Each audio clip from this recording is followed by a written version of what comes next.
Hello, નમસ્કાર દરેક વિદ્યાર્થી અને વાલીગણને જ્ઞાનગંગા પરિવાર તરફથી નવા વર્ષની શુભકામનાઓ.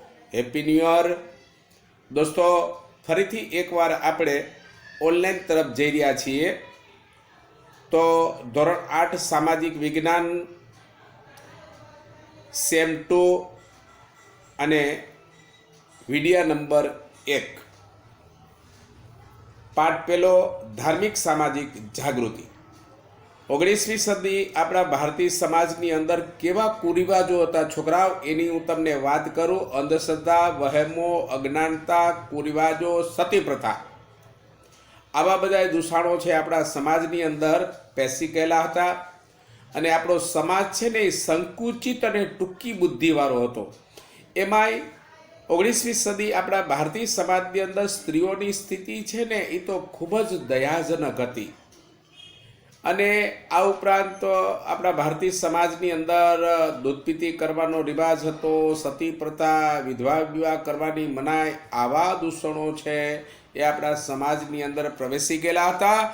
તો આવા બધા દૂષણો દૂર કરવા માટે 19મી સદીની અંદર આપણા ઘણા બધા મહાનુભાવો અને સમાજસેવકો અને સંતો મહત્વએ જે સમાજમાંથી દૂષણો દૂર કરવા માટેના આંદોલન ચલાવ્યા છે એને આપણે નવજાગૃતિ તરીકે ઓળખી શકીએ છીએ.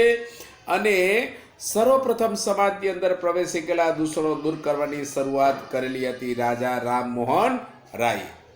તો રાજા રામમોહન રાય વિશે માહિતી આવો એવી ટૂંક નોંધ પૂછાય તો રાજા રામમોહન રાયનો જન્મ 1772 બંગાળના હુગલી જિલ્લાના રાધાનગર ગામમાં એક બ્રાહ્મણ કુટુંબમાં થયેલો હતો.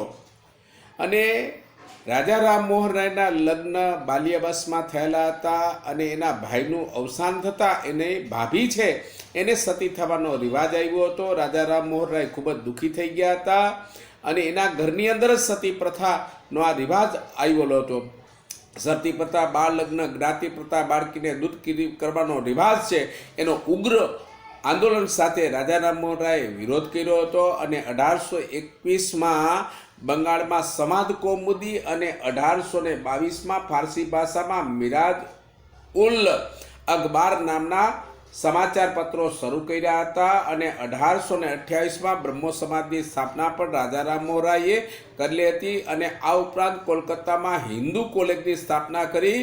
અને અખબારી સ્વાતંત્ર્ય, વાણી સ્વાતંત્ર્ય, સ્ત્રીઓને અધિકાર, વ્યક્તિ સ્વાતંત્ર્ય અને કારોબારીમાં ન્યાયને પણ આ લોકોએ બ્રિટિશ સરકારની સામે ભલામણ કરેલી હતી. રાજા રામમોહન રાય સતી પ્રથાના ખૂબ જ વિરોધી હતા, એટલા માટે તેમણે ઝુંબેશ ચલાવેલી હતી. અને 1829ની અંદર અંગ્રેજ ગવર્નર વિલિયમ બેન્ટિકે સતી પ્રથા ઉપર પ્રતિબંધ મૂકતો કાયદો પસાર કર્યો હતો. અને 19મી સદીના રાજા રામમોહન રાય છે એને આપણે નવજાગૃતિના જ્યોતિતર અથવા નવજાગૃતિના પિતા તરીકે ઓળખીએ છીએ.